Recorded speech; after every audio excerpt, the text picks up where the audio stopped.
Welcome to aari gallery. இன்றைக்கி நம்ம ஒரு ஸ்லீவ் டிசைன் தான் பார்க்க போகிறோம். அதுக்கு முன்னாடி நிறைய வியூவர்ஸ் வந்து சப்ஸ்கிரைப் பண்ணாமல் பார்த்துட்ருக்கீங்க. மறக்காமல் சப்ஸ்கிரைப் பண்ணி பெல் பட்டனையும் கிளிக் பண்ணிவிடுங்க. இன்றைக்கி நம்ம வந்து டிசைனிங் ப்ளவுஸ், அதாவது டிசைனிங் ஸ்லீவ் டிசைன் மட்டும்தான் பார்க்க போகிறோம்.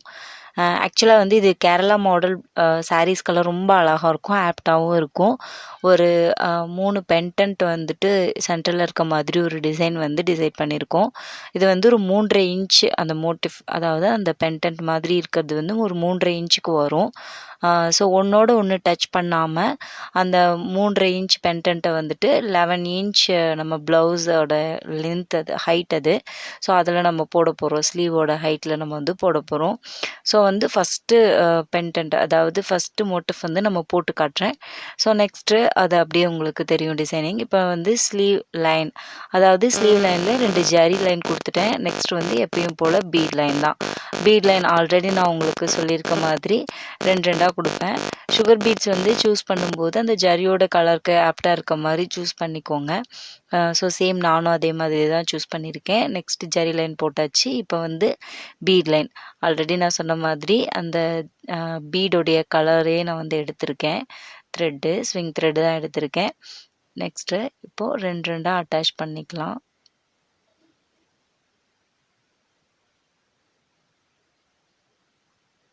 லைட்டாக கொஞ்சம் ஃபாஸ்ட்டாக போடுறதுனால ஸ்லிப் ஆகுது. ஸோ கம்ப்ளீட் பண்ணியாச்சு. நெக்ஸ்ட்டு வந்து ஸ்டோன் செயின். இந்த ஸ்டோன் செயின் வந்து நம்ம ஒரு 2, அதாவது 2வது சுகர் பீட்ஸுக்கு சென்ட்ரல் அப்படி ஸ்டார்ட் பண்ணும்போது நம்மளுக்கு பர்ஃபெக்டாக இருக்கும். ஸோ ஒரு ஸ்டோன் செயினுடைய கரெக்டான அளவு அந்த இடத்துல வரும். இது 18 நம்பர் வந்து ஸ்டோன் செயினோட நம்பர் வந்து 18 கிடையாது, 20. ஸோ நம்ம இது கொஞ்சம் பெரிய சைஸ் தான். நம்ம வந்து நம்பர் 18 அப்படின்னா கொஞ்சம் இன்னும் கொஞ்சம் சின்னதாக இருக்கும். அந்த ஸ்டோனுடைய அளவு வந்து நம்மளுக்கு சின்னதாக இருக்கும்.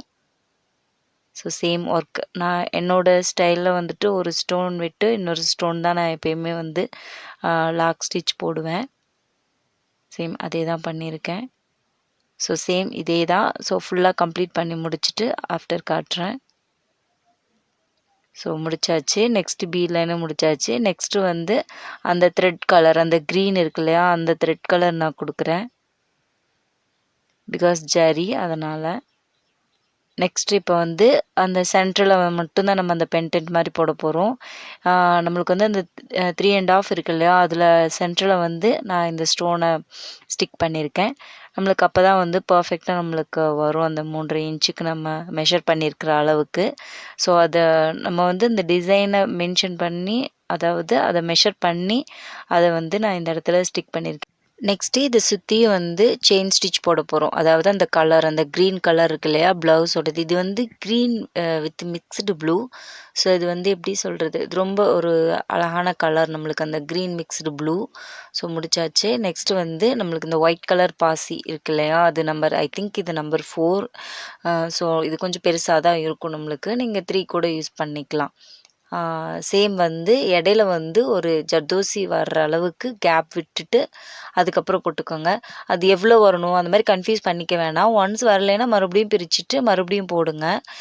பிகாஸ் நம்மளுடைய பிகினர்ஸ் வந்து அது ஸ்டார்ட் பண்ணுறதுக்கு முன்னாடியே இது எப்படி போடணும் அப்படின்னு தெரியாத கன்ஃபியூஷன்லேயே வந்துட்டு நிறைய டிசைன்ஸ் அவாய்ட் பண்ணுவீங்க. பட் அப்படி பண்ணாதீங்க. ஸ்டார்ட் பண்ணிவிடுங்க. அதுக்கப்புறம் தப்பாக வந்தாலும் பரவாயில்ல. இப்போ வந்து அதை நாட் போட்டு முடிக்கணும். பட் நாட் போடாமல் நான் என்ன பண்ணுறேன், ஜர்தோசியை கண்டினியூவாக கொடுக்குறேன். நான் மேக்ஸிமம் இந்த மாதிரி தான் கண்டினியூவாக அப்படியே ஸ்டிச் போட்டுருவேன். இந்த மாதிரி நம்ம சுற்றி சுற்றி வந்து மெட்டீரியல் ஒர்க் பண்ணுறோம் அப்படிங்கிற மாதிரி இருந்தால். ஆல்ரெடி நிறைய pendant designs and jhumka designs எல்லாமே நான் அப்படி தான் பண்ணியிருப்பேன். ஸோ அதே மாதிரி தான் இதுவும். சேம் அப்படியே சுற்றி சுற்றி நம்ம கோலம் போடுவோம் இல்லையா, சேம் அதே மாதிரி ஃபுல்லாக போட்டு முடிக்கிறேன். ஃபுல்லாக போட்டு முடிச்சாச்சு. இப்போ தெரியும் உங்களுக்கு அந்த டிஃப்ரென்ஸ். இப்போ ஜர்தோசிலே கொஞ்சம் பெரிய சைஸ் எடுத்திருக்கேன். இந்த பெரிய சைஸ் ஜர்தோசி எதுக்கு அப்படின்னா, நம்ம இதுக்கு மேலே மெட்டீரியல் ஒர்க் பண்ண போகிறோம் இல்லையா, அது எப்படின்னா இது பேடட் வந்துட்டு வைக்கிறதுக்காக நம்ம வந்து த்ரெட் வைக்காமல் இந்த மாதிரி கொஞ்சம் பெரிய சைஸ் ஜர்தோசி யூஸ் பண்ணியிருக்கேன். ஏன்னா நம்ம பீட் ஒர்க் இப்போ பண்ண போகிறோம். ஸோ அது ரொம்ப மேலே தூக்கிட்டு தெரியாமல் ஓரளவுக்கு கொஞ்சமாக இது பண்ணால் போதும். ஸோ அதனால் இந்த மாதிரி ஜர்தோசி யூஸ் பண்ணியிருக்கேன், பெரிய சைஸ் ஜர்தோசி. இப்போ நான் வந்து அது ட்ரா பண்ணியிருக்கேன். எல்லா பக்கம் ஈவனாக வரணும் இல்லையா நம்மளுக்கு அந்த ஜர்தோசிக்கு மேலே. ஸோ அதனால் இந்த மாதிரி ஈவனாக ட்ரா பண்ணியிருக்கேன். ஸோ ஒரு 5 நம்பர்ஸ் ஆஃப் சுகர் பீட்ஸ் வந்து பர்ஃபெக்டாக இருக்குது எனக்கு. ஸோ அதையவே கண்டினியூவாக கடைசி வரைக்கும் நம்ம அதை கொடுத்துக்கலாம். கொஞ்சம் கிராஸ் ஆகும்போது நம்மளுக்கு அந்த டிஃப்ரென்ஸ் வரும். ஸோ அதை மெஷர் பண்ணாமல் நம்ம அந்த இடத்துல ஃபில் பண்ணுறதுக்கு எப்படி நம்ம கொடுக்கணுமோ அப்படி கொடுத்துக்கலாம். கன்ஃப்யூஸ் ஆகிக்க வேணாம். 5 பீடு முதல்ல கொடுத்துட்டோம், இப்போ 4 பீடு கொடுக்கலாமா அப்படிலாம் நீங்கள் யோசிக்கவே வேண்டியதில்லை. கொடுக்கலாம் தாராளமாக. நம்மளுக்கு அந்த ஷேப் தான் இம்பார்ட்டண்ட். நம்ம ட்ரா பண்ணியிருக்கிற அளவுக்கு அந்த ஷேப் வந்தால் போதும். ஸோ ஃபுல்லாக முடிச்சுட்டு காட்டுறேன். ஸோ ஃபுல்லாக முடிச்சாச்சு. இப்போ தெரியும் உங்களுக்கு, நல்லா ஒத்து பார்த்தீங்கன்னா தெரியும், அங்கங்கே வந்து 6 பீடெல்லாம் நான் கொடுத்துருப்பேன். ஸோ வந்து நம்ம இதுதான், அவ்வளோதான். நெக்ஸ்ட்டு வந்து நம்ம ஸ்டோன் செயினு. இது வந்து இந்த திலகம் மாதிரி உள்ளே கொடுத்துருக்க அந்த பாசி இருக்கு இல்லையா, அதை மெஷர் பண்ணி நம்ம பண்ணிக்கலாம். ஒரே ஒரு திலகமில் மேலே இருக்கிறத மட்டும் விட்டுட்டு அதுக்கு ஈவனாக எடுத்துக்கலாம். அப்போ தான் நம்மளுக்கு ஏதாவது ஒரு மெஷர்மெண்ட் வேணும் இல்லையா, ஸோ அதனால் அந்த மாதிரி எடுத்துக்கிறேன் நான். சேம் ஸ்டோன் செயின் அட்டாச் பண்ணுறது எப்பயும் போல தான், ஒரு ஸ்டோன் விட்டு இன்னொரு ஸ்டோன் அந்த மாதிரி தான் இதுக்கும் பண்ணுறேன். Same process. ஆப்போசிட்லேயும் சேம் அதே பிளேஸ் வந்ததுக்கப்புறமா நம்ம எடுத்துக்கலாம். கொஞ்சம் நம்ம அந்த அட்ஜஸ்ட் பண்ணி பண்ணணும். நம்ம ஸ்டோன் செயின் வைக்கிற மெத்தட்ஸ் எல்லாம் நான் ஆல்ரெடி உங்களுக்கு நிறைய டைம் சொல்லியிருக்கேன். ஸோ அதே சேம் ஃபாலோ பண்ணிக்கலாம். இப்போ முடிச்சாச்சு. இப்போ வந்து இந்த கேப் எப்படி அப்படிங்கிறதெல்லாம் நீங்கள் யோசிக்கலாம். ஸோ அது வந்து நம்ம ஃபில்லிங் தான் பண்ண போகிறோம். இப்போ பைப்பிங் த்ரெட் வச்சுட்டு அதை ஃபுல்லாக சுற்றி ஜிக்ஜாக் ஸ்டிச்சஸ் போடுவோம் இல்லையா, சேம் அதே மாதிரி ஜிக்ஜாக் ஸ்டிச்சஸ் போட்டுக்கலாம். ஜிக்ஜாக் ஸ்டிச்சஸ் போட்டுட்டு அதுக்கப்புறமாவே நான் உங்களுக்கு காட்டுறேன். அது ரொம்ப ஈஸி. ஸோ நான் அதனால் அதை அவாய்ட் பண்ணிட்டேன். போட்டுட்டு இப்போ நான் வந்து அதை மெஷர்மெண்ட்டுக்காக ட்ரா பண்ணியிருக்கேன். இப்போ வந்து ஜரியில் வந்து ஃபில்லிங் கொடுக்க போகிறோம். ஜரியில் ஆல்ரெடி நான் சொன்ன மாதிரி ஃபில்லிங் ஸ்டிச்சை பொறுத்த வரைக்கும் நீங்கள் ஒரி பண்ணிக்க வேண்டிய அவசியமே இல்லை. நம்ம வந்து த்ரெட் அப்படிங்கும்போதும் சரி, மெட்டீரியல் அப்படிங்கும்போதும் சரி, நீங்கள் பயப்படாமல் கண்டினியூவாக ஃபில்லிங் பண்ணிக்கிட்டே வந்துட்டு இருந்தீங்க அப்படின்னா, தப்பு பண்ணாமல் பண்ணிகிட்டே வந்துகிட்டே இருந்தீங்க அப்படின்னா கண்டினியூஸாக உங்களுக்கு பர்ஃபெக்டான அந்த ஃபிகர் கிடச்சிரும். ஸோ சேம் அதே தான், லாங் ஸ்டிச்சு, ஷார்ட் ஸ்டிச், மறுபடியும் long stitch, short stitch, long stitch, short stitch, again same process தான். நம்ம இந்த மாதிரி ஷார்ட் ஸ்டிச் போடும்போதும் சரி, லாங் ஸ்டிச் போடும்போதும் சரி, பர்ஃபெக்டாக த்ரெட் எடுக்கணும். ரொம்ப இழுத்து பிடிக்கக்கூடாது கீழே. அப்படி பண்ணோம் அப்படின்னா நம்மளுக்கு ரொம்ப டைட் ஆகிற மாதிரி இருக்கும் ஃபீல். ஸோ சேம் அதே மாதிரி பண்ணிக்கலாம் கடைசி வரைக்கும். ஜரியில் போடுறது கொஞ்சம் டஃப்பாக தான் இருக்கும். இதே த்ரெட்டாக இருந்தால் இன்னும் உங்களுக்கு அழகாக இருக்கும், நீட்டாக இருக்கும், வேகமாகவும் வரும். ஜரியிலையும் அழகாக தான் இருக்கும், பட் ஹார்டாக இருக்கும் உங்களுக்கு ஸ்டிச் போடும்போது. ஸோ முடிச்சுட்டு காட்டுறேன். ஸோ ஃபுல்லாக முடிச்சாச்சு. இப்போ தெரியும் உங்களுக்கு அந்த ஃபினிஷிங் எப்படி இருக்குது அப்படிங்கிறது. ஸோ நெக்ஸ்ட்டு வந்து அந்த பெரிய ஜர்தோசி, அதாவது நான் பேடட்காக கொடுத்துருந்தேன் இல்லையா, சேம் அதே ஒர்க் தான் இங்கேயும் போட போகிறோம். பட் லைட்டாக ஒரு லீஃப் மாதிரி நம்ம வந்து போடுறோம்.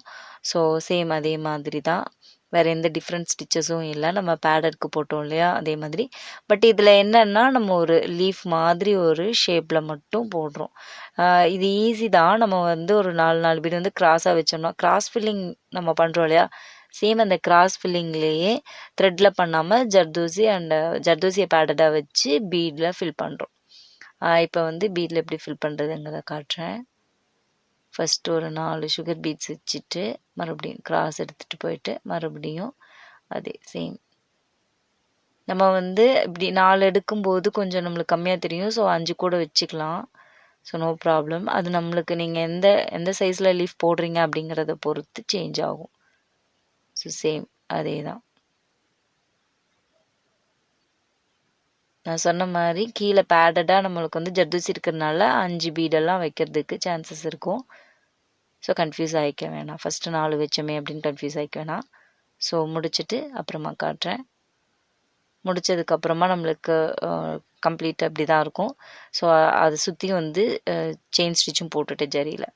ஸோ நெக்ஸ்ட்டு வந்து அந்த பாசி இருக்கு இல்லையா, அதில் வந்துட்டு நம்ம சென்ட்ரலில் ஒரு பீடு வச்சு சுற்றியும் வந்து ஃப்ளார் மாதிரி ஒரு 6 பீட்ஸ் கொடுத்து அதை சுற்றியும் கோலம் மாதிரி போடுவோம் இல்லையா, அதுதான் இப்போ பண்ண போகிறேன். இதை கண்டினியூஸாகவும் போடலாம். கண்டினியூஸாக தான் நான் போடுவேன். பட் உங்களுக்கு தெரியணும், பயப்படக்கூடாது அப்படின்ற ஒரு கான்செப்டுக்காக நான் வந்துட்டு ஒன்னொன்னுலேயும் நாட் போட்டு முடிக்கிறேன். பட் அதையும் நான் உங்களுக்கு கண்டிப்பாக காட்டுறேன் வேறு ஒரு டிசைன்ஸ் போடும்போது. இது வந்து எப்படின்னா ஒரு 3 புள்ளி வச்சு நம்ம சென்டரில் புள்ளி வச்சு கோலம் போடுவோம் இல்லையா, சேம் அது மாதிரி தான். ஸோ இது வந்து மெஷர் பண்ண வேண்டிய அவசியம் இல்லை நம்மளுக்கு. அப்படி பண்ணிங்கன்னாவே நம்மளுக்கு வந்து அந்த பர்ஃபெக்டாக அந்த ஷேப் கிடச்சிரும், ஒரு ஃப்ளாரோடைய ஷேப் கிடச்சிரும். சுற்றியும் இதை ஃபுல்லாக வச்சுட்டு அதுக்கப்புறமா தான் நம்ம வந்து ஜர்தோசி யூஸ் பண்ணி சுற்றி, அதுவும் கோலம் மாதிரி தான். மேக்ஸிமம் நம்ம கேர்ள்ஸ் சம்மந்தப்பட்ட எல்லா விஷயமும் இதில் வந்துடும். கோலம் போடுறது, ட்ராயிங்ஸு, சேம் இது எல்லாமே வந்துடும். ஸோ சேம் திங் அதே தான். அப்படியே ஃபுல்லாக நம்ம ஜர்தோசி ஒர்க் அப்படியே ஸ்டார்ட் பண்ணிக்கலாம். அஸ் யூஷுவல் நம்ம கோலம் போடுவோம் இல்லையா, வளைச்சி வளைச்சி கொண்டு போய் போடுவோம். ஸோ அது மாதிரியே ஃபுல்லாக ஜர்தோசிலேயே வந்துட்டு நம்ம ஃபில் பண்ணிக்கலாம். இது ஃபில் பண்ணுறதில்ல, அவுட்லைன் போடுறது. நம்ம ஃபுல்லாக அவுட்லைன் போட்டுக்கலாம். கொஞ்சம் டிஃப்ரென்ஸ் வந்தாலும் அப்படியே வளைச்சி வளைச்சி கொண்டு வந்து போட்டுருங்க. ஸோ ஃபுல்லாக கம்ப்ளீட் பண்ணியாச்சு. அதை சுற்றியும் வந்துட்டு நம்ம அவுட்லைனில் இந்த ப்ளூ கலர் த்ரெட்டும் கொடுத்தாச்சு. நெக்ஸ்ட்டு வந்து ஒரு சுகர் பீடு, நெக்ஸ்ட்டு ஒரு வெள்ளை கலர் அந்த பாசி இருக்கு இல்லையா, ஸோ அதை அப்படியே நம்ம வந்துட்டு சென்ட்ரலேருந்து ஸ்டார்ட் பண்ணி அரும்பரும்பாக வைப்போம்ல, அது மாதிரி வச்சுக்கலாம். ஃபஸ்ட்டு வந்து ஒரு சுகர் பீடு, இடையில ஒரு பாசி, மறுபடியும் ஒரு சுகர் பீடு. ஆக்சுவலாக வந்து நான் ஒன்று மட்டும் எடுத்திருக்கேன். பட் 2 சுகர் பீடு ஒரு பாசி, 2 சுகர் பீடு ஒரு பாசி அப்படி எடுத்திங்கன்னா தான் பர்ஃபெக்டாக இதில் இருக்கும். ஸோ மாற்றி நான் எடுத்திருக்கேன். பட் நீங்கள் மாற்றாதீங்க. இந்த ஸ்டோன் செயின், ஒரு ஸ்டோன் செயின் விட்டு இன்னொரு ஸ்டோன் ரொம்ப பக்கத்தில் பக்கத்தில் வைக்கிற மாதிரி மெஷர் பண்ணுறப்ப நீங்கள் அந்த மாதிரி பண்ணிக்கோங்க. நம்மளுக்கு எந்த மாதிரி பக்கத்தில் எப்படியும் நம்ம வந்து சுகர் பீட் இல்லைன்னா பீட்ஸு, ரவுண்ட் பீட்ஸு இல்லை ஸ்டோன் செயின் ஏதாவது வச்சு தான் இந்த மாதிரி அரும்பரும்பாக வைப்போம். ஸோ அதை நம்ம வந்துட்டு கால்குலேட் பண்ணிக்கலாம், ஒரு பிரச்சனையும் இல்லை. ரொம்ப பக்கத்துலேயே நம்ம வச்சுக்கலாம். இது கூட கொஞ்சம் தூரம் தான், பட் நீங்கள் இன்னும் பக்கத்தில் வச்சிங்கன்னா இன்னும் அழகாக இருக்கும். ஸோ ஃபுல்லாக வச்சாச்சு. பார்த்தீங்கன்னா தெரியும், இது ரொம்ப ஒரு ஃபுல் மோட்டிஃப் வந்து நம்ம போட்டாச்சு. ஆக்சுவலாக வந்துட்டு இது எந்த அளவுக்கு உங்களுக்கு ஃபுல்லாக நம்ம வச்சதுக்கப்புறம் இந்த லுக் இருக்கும் அப்படிங்கிறது ஒரு ஐடியா இருக்காது. ஸோ முடிச்சதுக்கப்புறம் தான் தெரியும். மேக்ஸிமம் இந்த டிசைனை நீங்கள் பார்த்துருப்பீங்க எனக்கு தெரியும். பிகாஸ் இது கொஞ்சம் ஃபேமஸான ஒரு டிசைன் தான். ஸோ நெக்ஸ்ட்டு வந்து 3 பீடாக வந்து, அதாவது பீடில் பாசியாக வந்து நம்ம சுற்றியும் வைக்க போகிறோம். இது ஆல்ரெடி நான் உங்களுக்கு இந்த டிசைன் இப்போது ரீசெண்டாக வந்து ஒரு 2 மந்த்தாக கொஞ்சம் அதிகமாக நம்ம இந்த சேனலில் வந்து இந்த ஓவரால் டிசைன் நம்ம போட்டுட்ருக்கோம். சேம் அதே தான். ஃபுல்லாக போட்டுட்டு நாட் போட்டுக்கலாம். ஸோ முடிச்சாச்சு. நெக்ஸ்ட்டு வந்து இதை ஃபுல்லாக முடித்ததுக்கப்புறமா தான் உங்களுக்கு லுக் எப்படி இருக்குன்னு தெரியும். ஸோ ப்ளவுஸ் ஃபுல்லாக முடிச்சுட்டு தான் நான் உங்களுக்கு அடுத்து வந்து காட்ட போகிறேன். ஸோ ஒரே ஒரு பென்டென்ட் மாதிரி தான் மற்ற 2 பென்டென்ட்டும். ஸோ ஸ்லீவ் முடிச்சுட்டு காட்டுறேன். ஃபுல்லாக முடிச்சாச்சு. நான் வந்து ப்ளூ கலரில் போட்டிருந்தேன் இல்லையா, அதை வந்து ரிமூவ் பண்ணிட்டேன். ஏன்னா கோல்டனோட நிறுத்துறதே ரொம்ப அழகாக இருந்துச்சு. ஏன்னா மேலே இருக்க 2 பென்டென்ட்டுக்கும் க்ரீன் கொடுத்தா அவ்வளோவா ஒன்றும் ஆப்டாக இல்லை. ஸோ அந்த க்ரீனை மட்டும் எடுத்துட்டேன். நம்ம இந்த மாதிரி வேணும்னா நம்ம அதை எடுத்துக்கலாம். ஸோ நீங்கள் வந்து எதையுமே பயந்துட்டு ட்ரை பண்ணாமல் இருக்கலாம். ஸோ எல்லாமே ட்ரை பண்ணுங்கள். ஸோ இந்த டிசைன் உங்களுக்கு கண்டிப்பாக பிடிச்சிருக்குன்னு நம்புகிறேன். கண்டிப்பாக இதை நீங்களும் ட்ரை பண்ணுவீங்க அப்படின்னு நம்புகிறேன். ஸோ மறக்காமல் என்கரேஜ் பண்ணுங்கள், லைக் பண்ணுங்கள், ஷேர் பண்ணுங்கள், சப்ஸ்கிரைப் பண்ணுங்கள், பக்கத்தில் இருக்க பெல்லையும் கிளிக் பண்ணுங்கள். தேங்க்ஸ் ஃபார் வாட்சிங்.